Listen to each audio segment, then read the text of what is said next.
సంపూర్ణ కార్తీక మహాపురాణము రెండవ రోజు పారాయణము తృతీయాధ్యాయము. బ్రహ్మర్షి శ్రీ వశిష్ఠ మహర్షి రాజర్షి జనకునికి ఇంకా ఇలా చెప్పసాగాడు. రాజా, స్నానదాన జప తపాలలో దేవినిగాని ఈ కార్తీక మాసంలో ఏ కొద్దిపాటిగా ఆచరించినప్పటికీ కూడా అది అక్షయమైన ఫలాన్నిస్తుంది. ఎవరైతే సుఖలలాసులై శరీర కష్టానికి జడిసి కార్తీక వ్రతాన్ని ఆచరించరో అటువంటి వాళ్లు 100 జన్మలు కుక్కలుగా పుడతారు. స్లో పౌర్ణమ్యాం కార్తీకేమాసి స్నానాందీస్తు నాచరన్ కోటిజన్మసు చండాలయోనో సంజాయతే నృప. స్లో క్రమాద్యోనో సముత్పన్నో భవతి బ్రహ్మరాక్షసః అల్ట్రా వోదాహరంతి మమ్మితిహాసం పురాతనం. భావం: కార్తీక పౌర్ణమినాడు స్నానదాన జపోపవాసాలలో ఏ ఒక్కటి కూడా ఆచరించని వాళ్లు 1,000,000 పర్యాయాలు చండాలపు యోనులలో జన్మించి తుదకు బ్రహ్మరాక్షసులుగా పరిణమిస్తారు. ఇందుకు ఉదాహరణంగా ఒక గాథను చెబుతాను విను. తత్వనిష్టోపాఖ్యానము. అతి పూర్వకాలంలో ఆంధ్రదేశంలో తత్వనిష్ఠుడనే బ్రాహ్మణుడు ఉండేవాడు. సకల శాస్త్ర పారంగతుడు, అసత్యములను పలుకనివాడు, అన్ని భూతముల యందును దయాళువు, తీర్థాటన ప్రియుడు అయిన ఆ విప్రుడు ఒకానొక తీర్థయాత్రా సందర్భముగా ప్రయాణిస్తూ మార్గమధ్యములో గోదావరి తీరానగల ఒకానొక ఎత్తైన మర్రి చెట్టు మీద కారు నలుపు కాయఛాయ గలవాళ్లు, ఎండిన డొక్కలు కలవాళ్లు, ఎర్రని నేత్రములు గడ్డములు కలవాళ్లు, గ్రుచ్చబడిన ఇనుపతీగలకు మల్లే పైకి నిక్కివున్న తలవెంట్రుకలతో, వికృత వదనారవిందాలతో, కత్తులు కపాలాలు ధరించి సర్వజీవ భయంకరులుగా ఉన్న 3 బ్రహ్మరాక్షసులను చూశాడు. ఆ రాక్షసుల వలన భయము చేత ఆ మర్రి చెట్టు 4 వైపులా కూడా 12 మైళ్ల దూరంలో ఎక్కడా ప్రాణి సంచారమనేదే ఉండేది కాదు. అటువంటి భయంకర స్వరూపులైన ఆ రాక్షసులను అల్లంత దూరము నుంచే చూసిన తత్వనిష్ఠుడు అదిరిపడ్డాడు. దానితో బాటే ఆ రాక్షసులు కూడా తనను చూడటంతో మరింత భయపడినవాడే శోకాకుల చిత్తముతో శ్రీహరిని స్మరించసాగాడు. తత్వనిష్ఠుడి శరణాగతి. స్లో త్రాహి దేవేశ లోకేశ త్రాహి నారాయణావ్యయ సమస్త భయవిధ్వం సిన్ త్రాహిమాం శరణాగతం. వ్యాసం పశ్యామి దేవేశ త్వత్తోహం జగదీశ్వర. అంటే దేవతలకు లోకాలకు కూడా యజమానివైనవాడా, నారాయణ, అవ్యయ, నన్ను కాపాడు, అన్ని రకాల భయాలను అంతము చేసేవాడా, నిన్నే శరణు కోరుతున్న నన్ను రక్షించు. ఓ జగదీశ్వర, నువ్వు తప్ప ఇంకొక దిక్కు ఎరుగని వాడను, నన్ను కాపాడు, రక్షించు అని ఎలుగెత్తి స్మరించుచూ రాక్షస భయముతో అక్కడనుంచి పారిపోసాగాడు. అతనిని పట్టి వధించాలనే తలంపుతో ఆ రాక్షసత్రయము అతని వెనుకనే పరుగెత్తసాగినది. రక్కసులా పారునికి చేరువవుతున్న కొద్దీ సాత్వికమైన విప్ర తేజస్సు కంటబడటం వలన తెరిపి లేకుండా అతనిచే స్మరించబడుతున్న హరినామము చెవులబడుట వలన వెంటనే వారికి జ్ఞానోదయమైంది.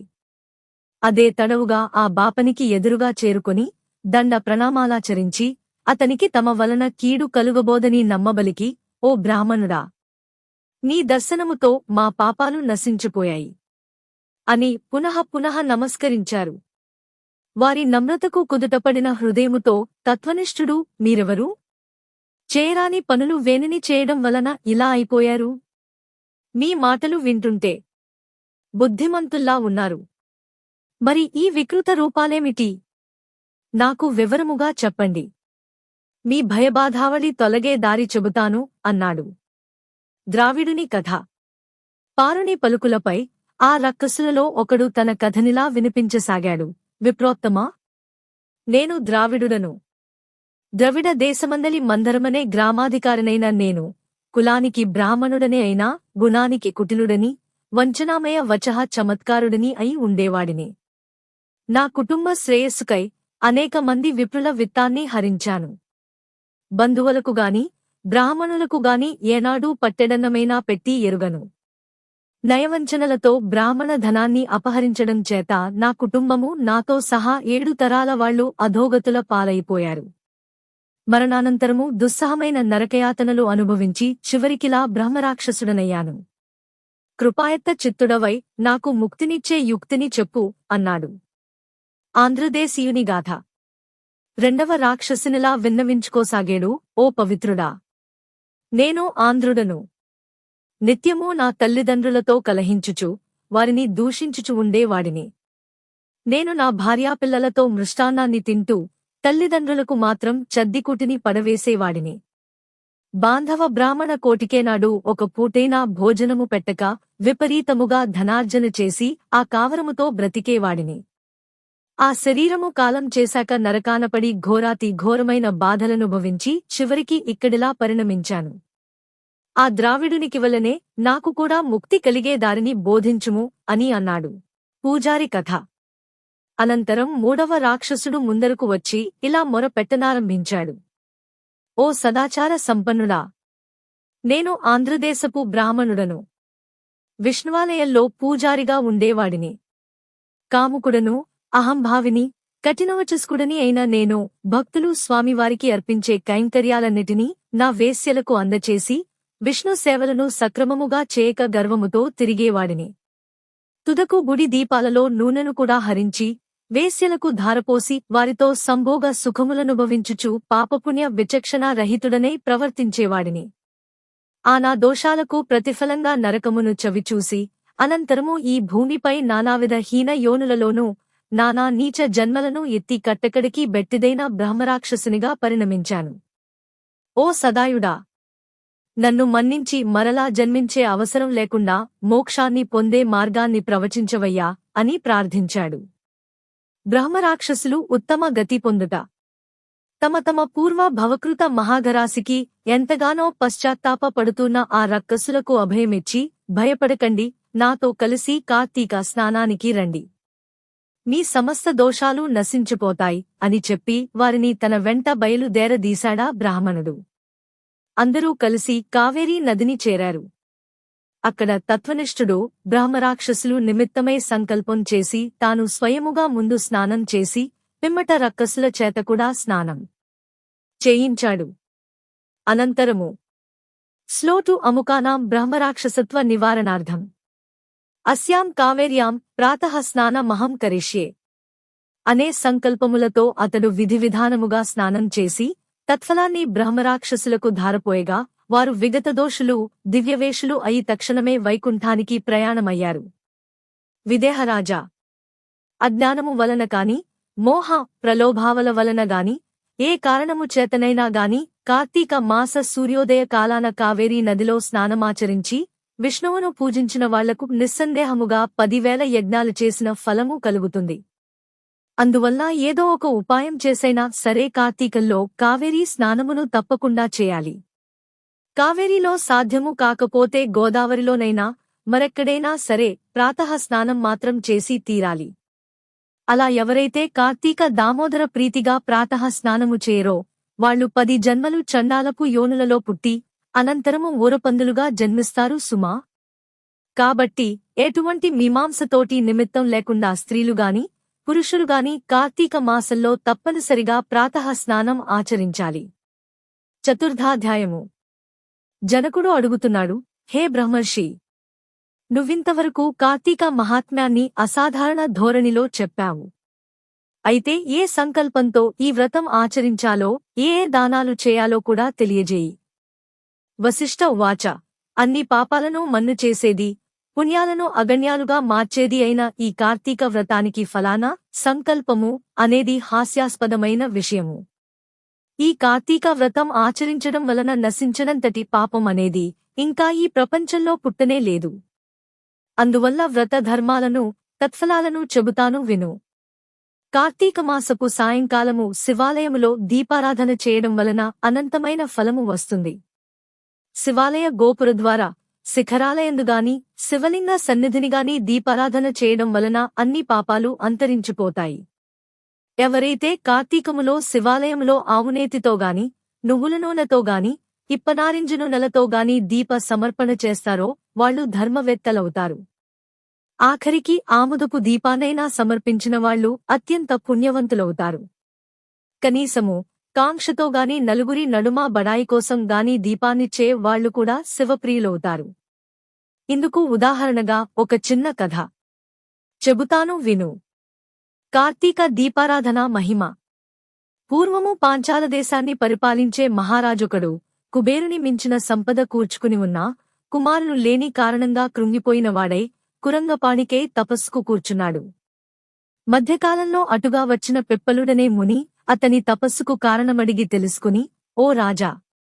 ఈ మాత్రపు కోరికకు తపస్సుతో పనిలేదు. కార్తీక మాసములో శివప్రీతిగా వ్రతమాచరించి బ్రాహ్మణులను దీపదాన దక్షిణలతో సంతోషపెట్టు. అలా చేస్తే నీకు తప్పక పుత్రక సంతానము కలుగుతుందని చెప్పాడు. ఋషి వాక్యమును శిరోధార్యముగా తలచి ఆ పాంచాలుడు తన పట్టణము చేరి కార్తీక వ్రతమాచరించి శివప్రీతికే బ్రాహ్మణులకు దీపదానములను చేశాడు. తత్ఫలముగా మహారాణి నెల తప్పి యుక్తకాలములో పురుష శిశువును ప్రసవించింది. రాజదంపతులు ఆ శిశువుకి శత్రుజిత్తు అని పేరు పెట్టారు. శత్రుజిత్తు చరిత్రము. ఆ శత్రుజిత్తు దినదిన ప్రవర్ధమానుడై పెరిగి యువకుడై వీరుడై వేశ్యాంగనా లోలుడై అప్పటికీ తృప్తి చెందక పరస్త్రీరక్తుడై యుక్తాయుక్త విచక్షణ నాస్తికుడై శాస్త్రధిక్కారియై వర్ణసంకర కారకుడై హితవు చెప్పవచ్చిన వారిని చంపుతానని బెదిరించుచు స్వేచ్ఛాచారియై ప్రవర్తింపసాగాడు. అటువంటి సందర్భంలో సౌందర్యరాశి సింహమధ్యమా అరటిదోనల వంటి తొడలు గలది, పెద్ద పెద్ద పిరుదులు, కుచాలు, కన్నులు కలది, చిలుకవలే చక్కని పలుకులు గలదియేనా ఒక బ్రాహ్మణ పత్ని తారసిల్లింది. శత్రుజిత్తు ఆమె పట్ల మోహితుడయ్యాడు. అనుపమాన సౌందర్య, శౌర్య, తేజో విరాజితుడైన ఈ యువరాజు పట్ల ఆ బాపనిది కూడా మోజుపడినది. తత్కారణముగా ఆమె రోజూ రాత్రి తన భర్త నిద్రపోగానే సంకేత స్థలంలో రాజకుమారుని కలిసి సురత క్రీడలలో సుఖించేది. రంకుబొంకు దాగువుగదా. ఏదో విధంగా ఈ సంగతి ఆ బాపని దాని భర్తకు తెలిసిపోయినది. అది మొదలు అతనొక కత్తిని ధరించి ఈ రంకు జంటను ప్రత్యక్షంగా చూసి వారి గొంతులుత్తరించాలని తిరుగుతున్నాడు. మహాకాముకురాలైన జారినిగాని ఆ శత్రుజిత్తుగాని ఈ సంగతి ఎరుగరు. రోజులిలా గడుస్తూ ఉండగా ఒకానొక కార్తీక పౌర్ణమి సోమవారం నాడు రాత్రి ఆ కాముకులు తమ సురత క్రీడలకై ఒకానొక శిథిల శివాలయాన్ని సంకేత స్థానముగా ఎంచుకున్నారు. అపరరాత్రి వేళ వాళ్లు అక్కడ కలుసుకున్నారు. గర్భగుడి లోటిగా ఉంది. ఆ బాపనిది తన చీర చెంగు చింపి వత్తిని చేసింది. రాజకుమారుడు ఎక్కడినించో ఆముదమును తెచ్చాడు. ఇద్దరూ కలిసి అక్కడి ఖాళీ ప్రమిదలో ఆ రెంటినీ జోడించి దీపం పెట్టారు. ఆ దీపపు వెలుగులో ఒకరి అందాలొకరు చూసుకుంటూ సంభోగములో లీనమయ్యారు. ఈ విషయాన్ని ఆ బాపన దాని మొగుడలాగో తెలుసుకున్నాడు. కత్తి పట్టుకుని వచ్చాడు. ముందుగా శత్రుజిత్తుని, అనంతరం తన భార్యను తెగనరికి తాను కూడా అదే కత్తితో పొడుచుకుని ఆత్మహత్య చేసుకున్నాడు. ఆ విధంగా వాళ్లు ముగ్గురూ ఆ రాత్రి అక్కడికక్కడే విగతజీవులు కాగానే పాశహస్తులైన యమదూతలు, పవిత్రాత్ములైన శివదూతలు ఒకేసారి అక్కడకు చేరారు. శివదూతలు రాకుమారుడిని, రంకులాడిని తమ విమానంలో కైలాసానికి తీసుకుపోసాగారు. యమదూతలు అమాయకపు బాపడిని తమతో నరకము వైపు లాగుకుని పోసాగారు. అందుకచ్చెరుపడిన పారుడు, ఓ శివదూతలారా!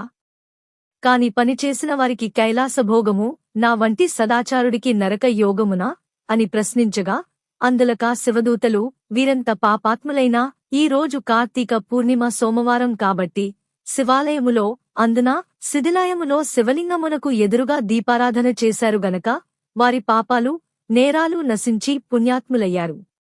ఏ కారణం చేతనైనా సరే కార్తీక మాసములో అందున పౌర్ణమినాడు, పైగా సోమవారమునాడు దేవాలయములో దీపారాధనము చేయడం వలన అత్యధిక పుణ్యాత్ములైన వీళ్ళని పాపకర్ములుగా భావించి చంపిన కారణంగా నువ్వు పుణ్యహీనుడివి, పాపాత్ముడివి అయ్యావు. అందుకే నీకు నరకము, వీరికి కైలాసము అని చెప్పారు. బ్రాహ్మణుడికి, శివపారిషదులకు జరిగిన ఈ సంభాషణను విన్న శత్రుజిత్తు తాను కలుగచేసుకుని, అయ్యలారా! దోషులము మేమైయుండగా మాకు కైవల్యమిచ్చి మమ్మల్ని చంపి పుణ్యాత్ములను చేసిన ఆ అమాయకుడిని నరకానికి పంపడం భావ్యము కాదు. కార్తీక మాసము దొడ్డదైతే, అందున పౌర్ణిమ గొప్పదైతే, సోమవారము మరీ ఘనమైనదైతే, దీపారాధన మరీ పుణ్యకరమైనదితే మాతో బాటే కలిసి మరణించిన ఆ బాపనికి కూడా కైలాసమేక తప్ప దని వాదించడం జరిగింది. తత్ఫలముగా శత్రుజిత్తు తాను, తన ప్రియురాలు ఆచరించిన వత్తి, తైలముల పుణ్యము తాముంచుకుని ఆ దీపమును వెలిగించిన పుణ్యమును బ్రాహ్మణునకు ధారపోయగా, శివదూతల విప్రుని కూడా యమదూతల నుండి విడిపించి తమతో కైలాసానికి తీసుకుని వెళ్లారు. కాబట్టి, ఓ మిథిలానగరాధీశ్వరా! కార్తీక మాసములో తప్పనిసరిగా శివాలయములో గాని విష్ణువాలయంలో గాని దీపారాధన చేసి తీరాలి. నెల పొడుగునా చేసిన వాళ్లు జ్ఞానులై తద్వారా మోక్షాన్ని పొందగలుగుతారు. అందున శివాలయములో చేసిన దీపారాధన నిరంతర మోక్షప్రదాయినిగా గుర్తించు. నా మాట విని కార్తీక మాసము నెల పొడుగునా నువ్వు శివాలయములో దీపారాధన చెయ్యి. ఏవం శ్రీస్కాంద పురాణాంతర్గత కార్తీక మహాత్మ్యమందు చతుర్థాధ్యాయ సమాప్తః. రెండవ రోజు పారాయణము సమాప్తము.